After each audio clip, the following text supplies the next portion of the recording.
Hello, welcome to our YouTube channel. Today we will discuss about formation of bilirubin in the body कि जो bilirubin है हमारी body में कैसे बनता है. Let's start. सबसे पहले हमने ये देख लेना है कि जो bilirubin है वो किसका आउटकम है. वो हम सबको पता है वो RBCs का आउटकम है कि जब RBCs की ब्रेकडाउन हो जाती है तो वहाँ पे बिलिरुबिन निकलता है.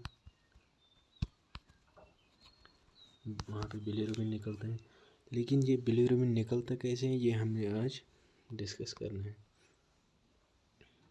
Let's start.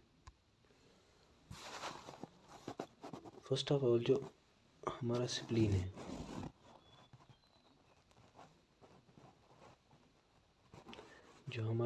है, जिसको हम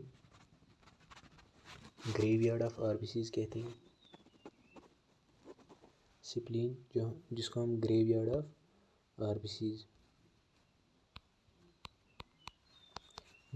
आरबीसीज कहते हैं. तो इसमें क्या है, इसमें डिस्ट्रक्शन हो जाती है किसकी, आरबीसीज की. वो डिस्ट्रक्शन कैसे होती है वो हम देखेंगे अभी.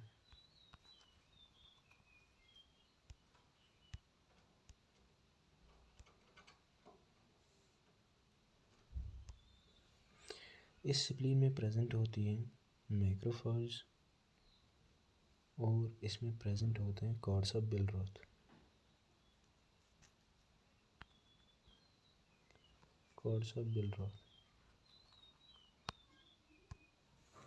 एक इसमें प्रेजेंट होता है मैक्रोफेज और इसमें प्रेजेंट होते हैं कॉर्ड्स ऑफ बिलरोथ. कॉर्ड्स ऑफ बिलरोथ का काम क्या होता है कि जो यहाँ से आरबीसीज आती हैं जिनकी इलास्टिसिटी ख़त्म हुई होती है, जो अब जो मतलब जिनकी अब टोटल जो फंक्शन है वो लॉस हुई होती है, तो वो आरबीसीज यहाँ पे स्टक हो जाती हैं. तो स्टक होने के बाद जो ये मैक्रोफेज है ये इनको इनगल्फ करता है, अपने अंदर ले जाता है. इनगल्फ करने के बाद जो ये मैक्रोफेज है, अब हम मैक्रोफेज में देखेंगे. मैक्रोफेज में जो ये आरबीसी है, तो ये मैक्रोफेज क्या करेगा, इस पे एक्ट करेगा और इसको ब्रेक डाउन करेगा स्मॉल जो इसके कंपोनेंट्स हैं उनमें. तो यहाँ पे आरबीसीज के 3 कंपोनेंट्स निकलेंगे. एक सेल मेम्ब्रेन, एक निकलेंगे साइटोसोलिक प्रोटीन्स और यहाँ पे निकलेंगे हीमोग्लोबिन. ठीक है, ये 3 कंपोनेंट्स किससे निकलेंगे, आरबीसी से, जब उसकी डिस्ट्रक्शन हो जाएगी. इसके बाद जो सेल मेम्ब्रेन जो आरबीसी से निकला वो फर्दर डिस्ट्रक्ट हो जाएगा 2 चीज़ में, फैट्स जिनसे वो बना हुआ होता है और प्रोटीन्स. ये हम सबको पता है कि जो सेल मेम्ब्रेन है वो बना होता है प्रोटीन्स और फैट्स का. तो फैट्स जो हैं, फैट्स की जो डिस्ट्रक्शन हो जाएगी तो वहाँ से निकलेंगे फ्री फैटी एसिड्स. और जो प्रोटीन से निकलेंगे अमीनो एसिड्स.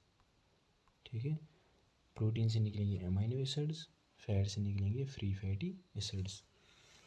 तो ये 2 चीज़ जो अमीनो एसिड्स और फ्री फैटी एसिड्स हैं ये यूटिलाइज कौन करेगा, इनको यूटिलाइज करेंगे जो मैक्रोफेज जो हैं वो यूटिलाइज कर लेंगे इनको.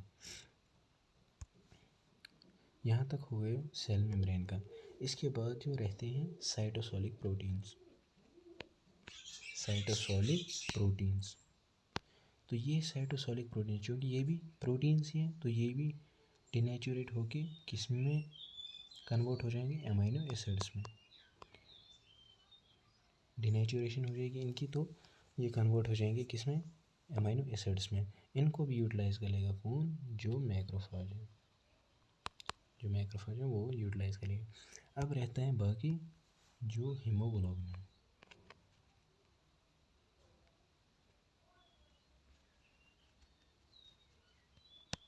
जो हीमोग्लोबिन है अब ये बाकी रहते हैं। तो अब हीमोग्लोबिन को डिस्कस करने से पहले हमें ये पता होना चाहिए कि जो हीमोग्लोबिन है ये किस चीज़ का बना हुआ, इसके कंपोनेंट्स क्या है वो देखेंगे हम। हीमोग्लोबिन HB, हीमोग्लोबिन बना होता है हीम का, heme plus globulin chain, globulin chain, ठीक है, हीम प्लस ग्लोबुलिन चेन। तो हीम कैसे बनता है वो भी हम देख लेंगे। ग्लोबुलिन चेन अभी हमने नहीं टच करना है, पहले देख लेंगे हम हीम।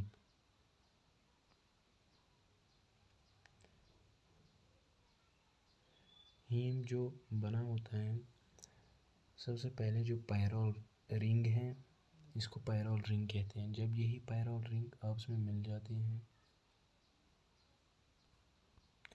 जब यही पायरोल रिंग्स आपस में मिल जाती हैं तो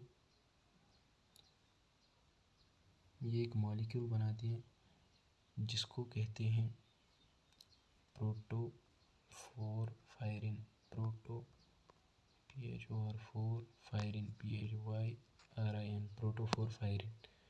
ये इस मॉलिक्यूल को कहते हैं प्रोटोफोरफायरिन। तो इसी में जब अटैच होगा आयरन मॉलिक्यूल Fe डाइपॉजिटिव, ठीक है, प्रोटोफोरफायरिन जो ये मैंने पायरोल रिंग्स अटैच की थी,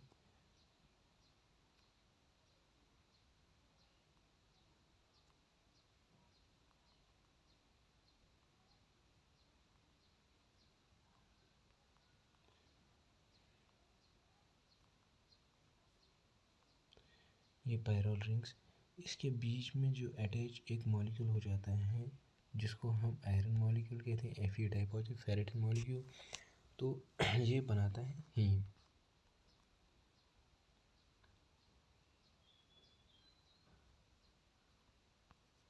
ठीक है, ये बनाता है हीम मॉलिक्यूल।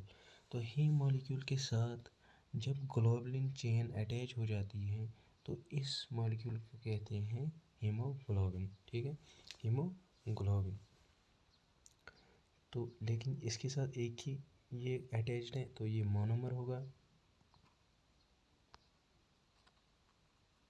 मोनोमर होगा। जब यही फेरेटिन मोनोमर, इसको दूसरा नाम फेरेटिन मोनोमर कहते हैं, जब यही फेरेटिन मोनोमर मल्टीपल आपस में मिल जाएंगे तो ये क्या है, ये बनाते हैं टेट्रामर।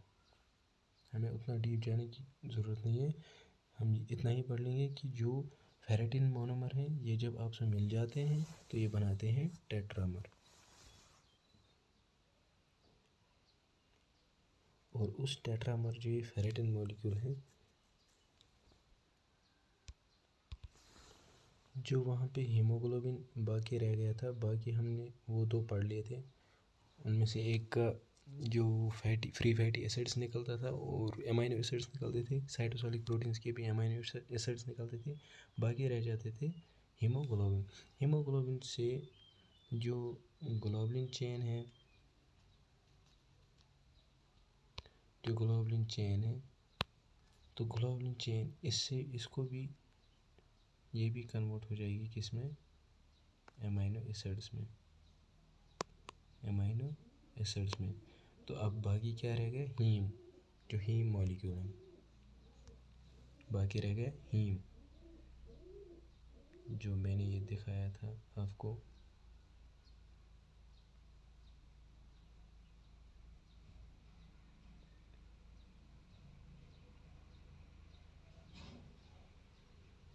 पायरोल रिंग से बनता है हीमोग्लोबिन। तो ये हीम है, एक पायरोल रिंग है और एक ये पायरोल रिंग्स है और इसमें आयरन मॉलिक्यूल Fe डाइपॉजिटिव है, ठीक है। ये रह गए इतना यहाँ तक। तो इससे निकलते हैं दो कंपोनेंट्स निकलते हैं इससे। एक निकलता है यहाँ पे आयरन मॉलिक्यूल, क्योंकि वो प्रेजेंट है इसमें, और बाकी जो रहता है वो निकलता है बिलीवर्डिन।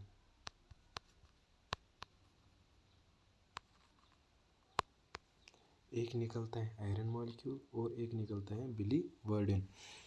तो आयरन मॉलिक्यूल वो टॉक्सिक, हाईली टॉक्सिक है हमारी बॉडी में, तो इसको भी कन्वर्ट करना है। तो यहाँ पे भी एक पॉइंट बन जाएगा जो मैं अभी आपको बताऊंगा, ये मोस्ट इम्पॉर्टेंट पॉइंट है, ये क्वेश्चन आया भी था। तो यहाँ पे जो आयरन मॉलिक्यूल है ये हाईली टॉक्सिक है, तो इसके लिए यहाँ पे प्रेजेंट है बाय नेचुरली, यहाँ पे प्रेजेंट है एपोफेरेटिन। एपोफेरेटिन और ये आयरन मॉलिक्यूल ये आपस में मिल जाएंगे, तो ये एक नया कंपोनेंट बनाएंगे जिसको हम कहते हैं मोनोमर ऑफ फेरेटिन।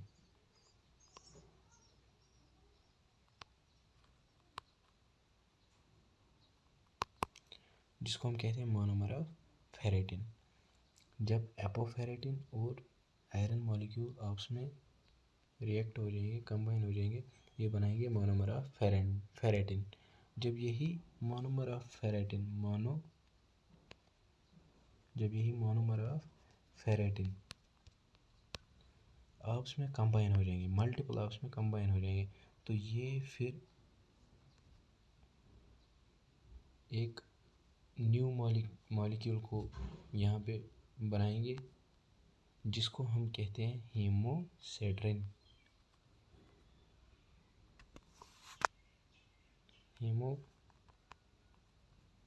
हीमोसेड्रिन जो ये क्वेश्चन है ये आया था एग्ज़ाम में कि जो हीमोसेड्रिन है, क्वेश्चन ये आया था कि हमारी बॉडी में जो आयरन है वो किस फॉर्म में स्टोर हो जाता है, तो उसका करेक्ट ऑप्शन है हीमोसेड्रिन। तो हीमोसेड्रिन क्या है, ये एक ऐसा मॉलिक्यूल है जो कहाँ से बनता है, जो आयरन मॉलिक्यूल निकलता है किससे, हीम से कंबाइन होके, वो एपोफेरेटिन से कंबाइन होके बनाता है हीमोसेड्रिन, जो हमारी बॉडी में फिर स्टोर रहता है। अगर यही हीमोसेड्रिन एक्सेस अमाउंट में हमारी बॉडी में क्या है स्टोर हो जाएगा, एक्सेस अमाउंट में नॉर्मल से ज़्यादा हो जाएगा, तो उस टाइम जो डिजीज़ कंडीशन होगी तो उस कंडीशन को हम उस टाइम कहेंगे हीमोसिड्रोसिस। अगर लेकिन हीमोसिड्रोसिस उस टाइम कहेंगे जब आयरन जो मॉलिक्यूल्स हैं, हीमोसिड्रोसिस उस टाइम कहेंगे जब आयरन जो स्टोरेज है वो ज़्यादा हो जाएगी हमारी बॉडी टिश्यूज़ में, लेकिन बॉडी टिश्यूज़ को उससे कोई डैमेज नहीं होगा, उस टाइम उसको कहेंगे हीमोसिड्रोसिस। और हीमोक्रोमेटोसिस क्या है, ये दो टर्म्स हैं, एक है हीमोसिड्रोसिस और एक है हीमोक्रोमेटोसिस। एक है हीमोसिड्रोसिस, एक है हीमोक्रोमेटोसिस। हीमोसिड्रोसिस उस टाइम कहेंगे जब जो आयरन जो हीमोसेड्रिन मॉलिक्यूल है उसकी स्टोरेज हमारी बॉडी में ज़्यादा हो जाएगी, लेकिन बॉडी टिश्यूज़ को डैमेज नहीं होगा कोई, तो उसमें उस टाइम कहेंगे हीमोसिड्रोसिस। हीमोक्रोमेटोसिस उस टाइम कहेंगे जब हीमोसेड्रिन लेवल ज़्यादा हो जाएगी और वो डैमेज करेगी हमारी बॉडी टिश्यूज़ को, उस टाइम कहेंगे हीमोक्रोमेटोसिस। ये 2 पॉइंट्स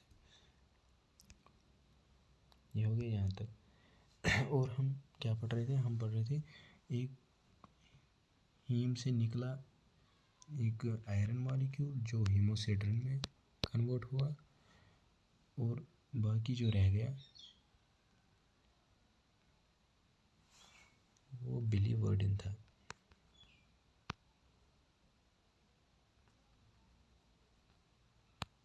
बिलीवर्डिन बाकी रह गया बिलीवर्डिन।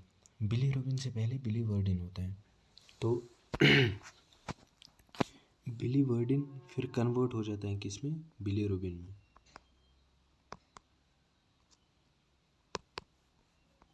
बिलीवर्डिन कन्वर्ट हो जाता है किसमें, बिलीरुबिन में। तो ये कन्वर्ट कैसे होता है, यहाँ पे एक एंजाइम होते हैं, एंजाइम एक मिनट, यहाँ पे एक एंजाइम होता है जिसको हम कहते हैं बिलीवर्डिन रिडक्टेज। बिलीवर्डिन रिडक्टेज, क्योंकि बिलीवर्डिन को रिड्यूस कर रहे हैं और कन्वर्ट कर रहे हैं किसमें, बिलीरुबिन में, तो इसको कहते हैं बिलीवर्डिन रिडक्टेज। तो ऐसे हो जाती है फॉर्मेशन ऑफ बिलीरुबिन। ठीक है, यहाँ पे सिंपली मैं आपको ड्रा कर दूंगा।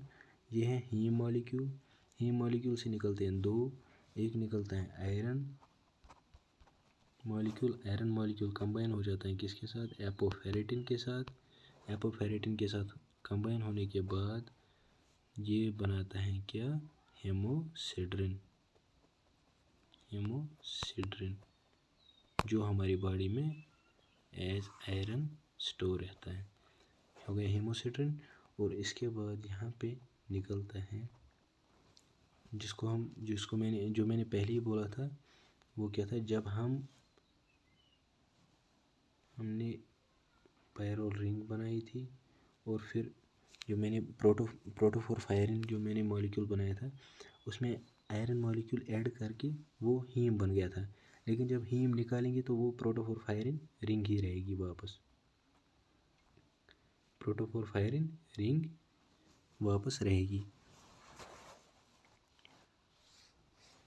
तो ये रिंग फिर कन्वर्ट हो जाती है किसमें, बिलीवर्डिन में,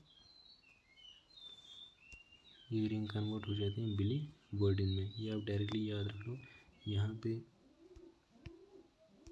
बिलीवर्डिन आता है, बिलीवर्डिन फिर कन्वर्ट हो जाता है किसमें, बिलीरुबिन में, with the help of biliverdin reductase, BVR, biliverdin reductase. तो ऐसे बनता है यहाँ पे बिलीरुबिन, जो 0.2 to 0.3 grams, 0.2 to 0.3 grams per day secrete हो जाता है। कितना,